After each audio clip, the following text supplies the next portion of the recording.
Your children deserve a happy mother.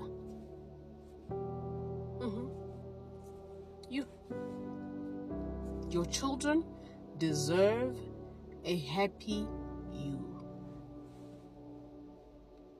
And you are the one who's going to take the responsibility to make sure that you make you happy for the sake of your children.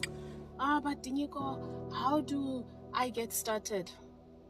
By learning how to say no to things that do not resonate with you.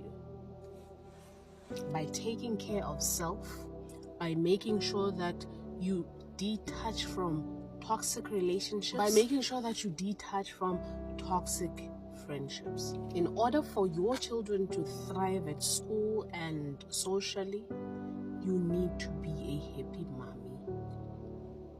There's no way your children are going to be happy when you are unhappy, because you are the one who spends a whole lot of time with them.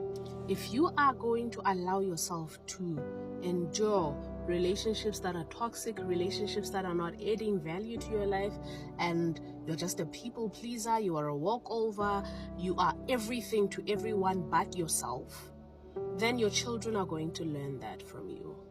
And your children are going to do exactly what you were doing. Now, if you want to raise children that are happy, children that are successful, if you want to raise children that are going to be successful in their adult romantic relationships, social relationships, and so on and so forth, you owe it to yourself to make you happy. Invest in self-care. Self-care is not only bubble baths and buying nice clothes and so on. Self-care is not only doing your nails and hair and buying expensive makeup and clothes that make you feel good. Self-care also means that you have to go an extra mile and invest in yourself and find a therapist that you can talk to. Find someone that you can talk to about your problems. Sort yourself out mentally, spiritually, emotionally, and otherwise.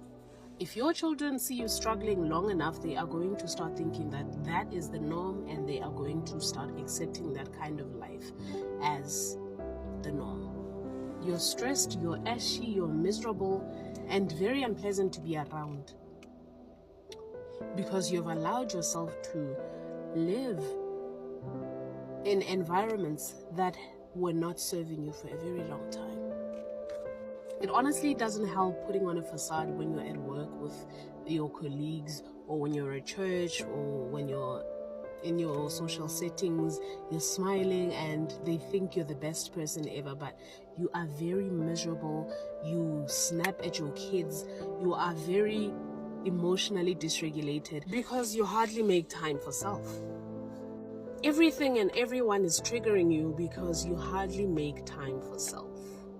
You always have time to go out to these social gatherings that are depleting your energy. You go out of your way to cater to people who only like you because you have something to offer.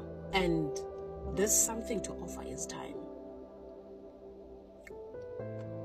Maybe also a venue, a car, but time is your most important commodity. And I'm telling you today, if you do not make time for yourself and making yourself happy, pouring into your own cup and making sure that you are the best mom your children would ever ask for, I'm telling you, they're going to grow up and they are going to hate you for it.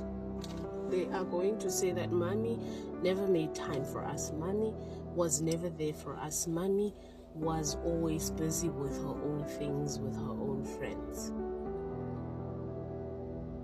She never had time for us because you're so preoccupied with everything else and everybody else in your life but yourself. So if you are not going to make yourself happy for yourself, at least do it for your kids. At least I think that is a valid reason to actually pour into self. Do it for your kids. Because remember, you're raising adults. Your children are not always going to stay children. They're going to grow up one day, they're going to be adults, and they're going to sit and say, but why could mommy not do this particular thing for us? You have time.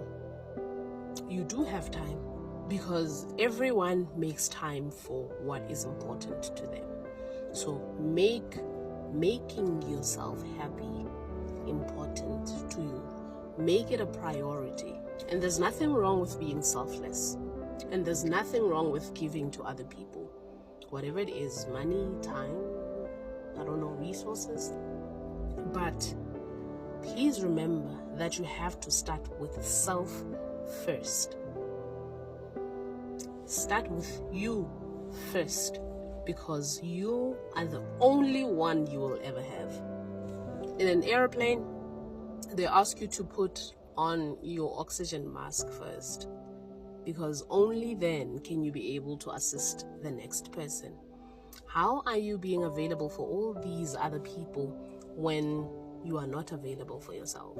If you are available for yourself, you're going to be available for the most important people in your life, which are your children and your partner, your husband, your spouse, your boyfriend, whatever the case is.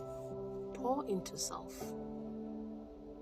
Stop running your cup dry over things that are not important.